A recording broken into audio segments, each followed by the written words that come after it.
Bears' long-term plan at left tackle, protecting Caleb Williams' blind side, part 2. I went into this offseason with questions about 4 of the 5 positions on our offensive line. The one guy who is 1,000% returning as a starter next season is Darnell Wright, a guy with Pro Bowl upside that Ben Johnson even compared to Penei Sewell.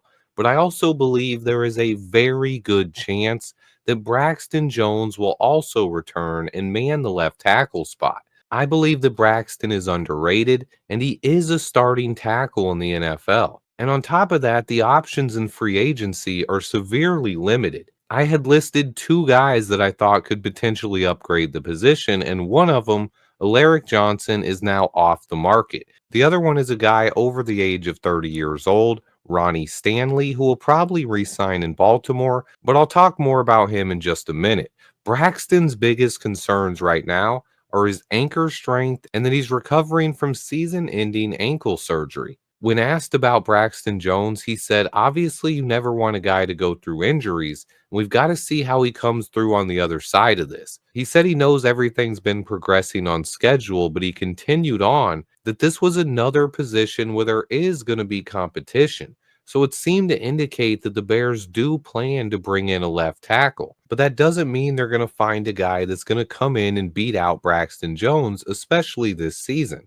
It's also possible that Ryan Poles was even referring to last year's third-round pick, Karan Amagaji, or even drafting another developmental tackle this year, a guy like Boston College's Ozzie Trapilo. But either way, I wanted to talk today about the very few options that I believe we have to upgrade at the left tackle position. In my opinion, I believe there are 4 options in the NFL draft that could potentially upgrade the position or even take over for Braxton Jones. The first 2 names you are probably familiar with: Texas left tackle Kelvin Banks Jr. and LSU's left tackle Will Campbell. Both have been popularly mocked to the Chicago Bears by fans and media alike. Kelvin Banks Jr. had an awesome season, ending in a college football playoff loss at Ohio State. His biggest question marks will be his height and his arm length, which will be determined when he does his NFL draft testing tomorrow. Texas lists him at 6'4", 320 pounds. If he checks in at 6'4" with 33 plus inch arms, he's probably going to play tackle in the NFL. Anything under 6'4" or less than 33-inch arm length, and most teams will probably want to move him to guard. But either way, he's a potential day one starter, and he's probably a lock to go in the first round. His combine is really important. I wish he would have went to the Senior Bowl, but that didn't happen. Next up is LSU's Will Campbell, a stud tackle prospect who could be potentially my favorite player to land at pick 10, depending on how he measures up on Sunday. Campbell is listed at 6'6" and a 320-pound monster of a tackle prospect, a guy who anchored LSU's offensive line the last 3 years. That includes Jaden Daniels' Heisman Trophy winning season, and that season Campbell was a sophomore and didn't allow a single sack all season long. This year, even though LSU didn't make the college football playoffs, they still led the entire nation in scoring, and Campbell locked in his status as a first round pick in the upcoming draft. He has 2 big question marks right now. The first one is, will he last to pick 10 in the draft? I think it's very possible he could even go in the top 5. But a lot of it comes down to what happens at the combine. I've seen reports that he has just 33-inch arms, and until he measures in tomorrow, there are going to be some questions there. But this guy has already put it together on film. The only question about Will Campbell right now is his arm length. If he checks in with 34-inch arms, he is a legit top 5 pick in this draft. And that's why the combine is so important. This year, we're going to find out where these guys are going to play. What their arm length is and how tall they are really helps NFL GMs determine where these guys are going to play at the next level. But let's talk about the sleeper on this list: Minnesota offensive tackle prospect Ariante Ursary. This guy really caught my attention at the Senior Bowl. He has the size, length, athleticism, anchor, and nasty finishing mentality that our offensive line could really use. He's one of the few guys that fits the mold of what we look for in an offensive tackle, while also being a guy I think could potentially challenge Braxton Jones this year. He fits what Ben Johnson and Ryan Poles look for in tackles, and he really stood out at the Senior Bowl against an insane group of pass rushers. And on top of that, we already know his arm length because he measured in at the combine. Right now, I'm just unsure where he goes. I think he's a guy who's a fringe first round prospect, but if he's there in round two, this is a guy I'd definitely be interested. And then the fourth prospect, and a guy who might even have the highest ceiling of all four, is Ohio State's Josh Simmons. Unfortunately, Simmons got hurt and missed the end of the year, including Ohio State's national championship run. But if he would have stayed healthy and performed well throughout the playoffs, he probably would have cemented himself as a top 10 pick. Simmons started 26 straight games with two different schools before suffering that season ending knee injury in week 7 against Oregon. In all reality, there's only one major concern with Simmons right now, and it's his health. So that's the biggest thing holding back his draft stock right now, especially for the Bears. And this is where it gets kind of weird for Chicago. We already have Braxton Jones, who's recovering from off-season ankle injury. And then we have Karan Amagaji, last year's third round pick that we can't forget about, but he was going through a similar situation last year, recovering from an injury, and he missed all of training camp and was not ready to play as a rookie. So common sense will tell you the Bears probably do not want to select another left tackle that is not 100% healthy. But Simmons is one of possibly two or three players that we know fits what the Bears look for and could potentially be an upgrade over Braxton Jones. But right now, health is by far his biggest concern, but he's an extremely talented tackle prospect who is still likely to go in the first round. And then look, I do have to say it again. I've talked about it with Karan Amagaji, and I know some people are completely against drafting players recovering from injuries, but sometimes they turn into the biggest steals in the NFL draft. And Simmons could develop behind Braxton Jones for a year and would really be a guy who could improve the depth on this O line from day one. So this is why I added him to the list. His injury definitely complicates things, but I think he's potentially one of the top two tackles in this draft. So for that reason alone, I have not ruled him out. But those are the four tackle prospects that I believe we need to get to know and pay close attention to tomorrow.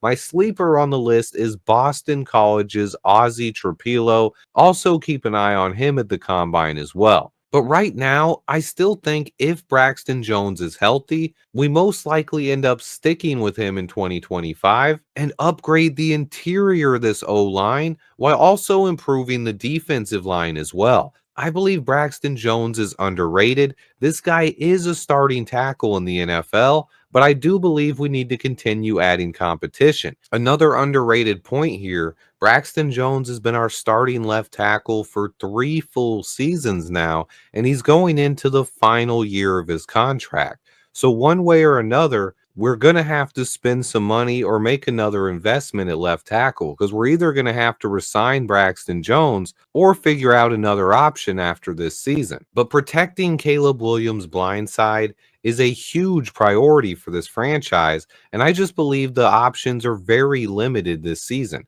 I see about 4 to 5 tackles in the entire draft that I believe could even challenge Braxton Jones right now. But there was one other guy that I didn't talk about because I do not believe he is a tackle in the NFL draft. And a couple of these other guys could end up on that list as well. But right now, it's West Virginia's Wyatt Milam. He's one of the most underrated prospects in the country. He was a stud tackle prospect who went 3 straight seasons at left tackle without allowing a single sack.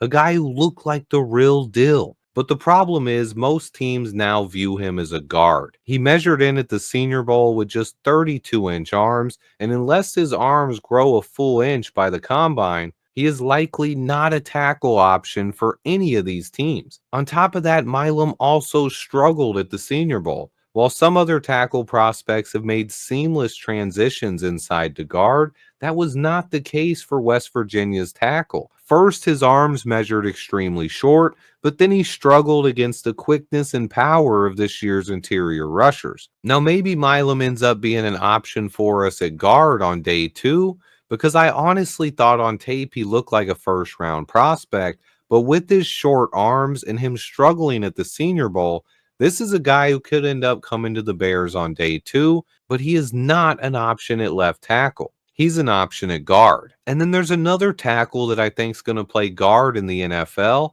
A guy I do believe is an option at pick 10 is Missouri's Armand Mimbu. This is a guy who's being mocked to the Bears at pick number 10 by a lot of publications right now. And he looks like a guy to me who's going to transition to guard in the NFL. I believe he could stick and play right tackle, but I do not believe he's a left tackle, and I believe he's a guy who has Pro Bowl upside at guard. But again, that's not an option to replace Braxton Jones. He's a guy who's probably going to play guard. So the bottom line really is there aren't a ton of ways to upgrade the left tackle position this offseason. Right now, we might be in a position to draft one with pick number 10, but depending on how these guys tested the combine, we might end up going defensive line or taking one of the top guards like Tyler Booker or Armand Mimbu. And then Ashton Genty is always the wild card.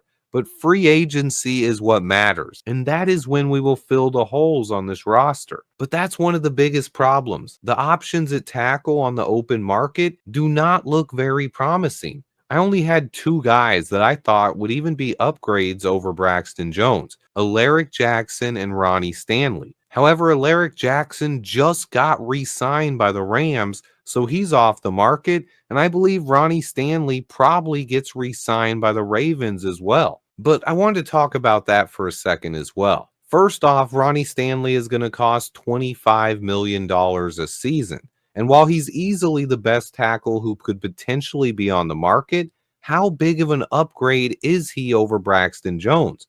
Would it surprise you that PFF graded Braxton much higher than Ronnie Stanley in 2024? A 76.3 overall grade compared to 71.3. Now, Stanley did play more snaps and he didn't allow a sack all season, but he did allow more pressures and had more penalties. Now, I'm not in any way advocating for PFF grades, but the biggest thing that stands out here is the cost.